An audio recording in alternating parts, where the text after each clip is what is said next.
Ja, okay, wie wär's, wenn ich in einem Zelt schlafe? Nicht draußen, aber dafür mit Sounds. Du willst 100% länger schlafen? Nein. Sowas würde ich nie tun. Mann, ich will einfach wieder Old Tugo sein, Digga. Wisst ihr, was Old Tugo gemacht hat? Old Tugo meinte, yo, ich gehe mir kurz was zu trinken holen und ist dann 10 Stunden nicht wiedergekommen. Aber das kann ich nicht mehr bringen, Digga. Das bin ich tot gehatet.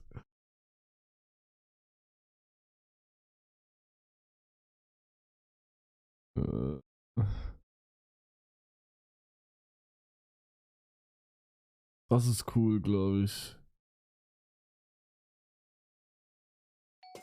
Das geht los. Wette, Mats! Mats!